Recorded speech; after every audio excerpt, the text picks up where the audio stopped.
वळला. गट क्रमांक या मैदानातील 8 सुटण्यासाठी सज्ज झाला. पुढचे 11 ते 20 वाले गाड्या झुपून तयार रहा. सुटला शिव भागीरथी केसरी सासवडकरांच्या मैदानातील गाडी क्रमांक 8 सुटला आणि 8 मध्ये एकूण 3 गाड्या आणि 3 गाड्यांमध्ये रणसंग्राम पाहायला मिळतोय. आणि अलीकडे 3 वरती नांदगावकरांची गाडी पोहते. तेजा पड्याल ढेवळ करत आणि तेजा पड्याला सुंदर अशी गाडी पोहते.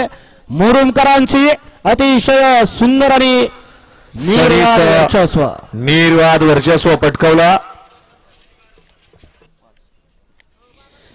गाडी क्रमांक 8 चा निकाल तास क्रमांक 5 वरती धावलेली गाडी महालक्ष्मी प्रसन्न सोमेश्वर प्रसन्न पलवान स्वप्नील दीपक शेठ साखरे मुरुड डबल महाराष्ट्र केसरी सुंदर फॅन्स क्लब महाराष्ट्र राज्य या गाडीचा 1 नंबर आला. विजेता बैलगाडी मालकाच्या त्यावरती बसणाऱ्या सनी ड्रायव्हर उरुळीकरांचं हार्दिक आणि हार्दिक अभिनंदन. अखिल भारतीय बैलगाडी संघटना पुरंदर तालुका अध्यक्ष बाबाराव जगताप सासवडकर आपण या ठिकाणी स्टेज पशी यायचं. आपल्याला या ठिकाणी बोलवलेलं आहे. आता सुंदर अशी गाडी पाहिली. डावीला पाहिला स्वप्नील राजे दीपक शेठ साखरे मुरुड यांचा या ठिकाणी ज्याच्या चालीवर अख्खा महाराष्ट्र फिदा असा सुंदर पाहिला. आणि त्याला साहिल प्रतिष्ठान द्वारली हेमंत शेठ फुले द्वारली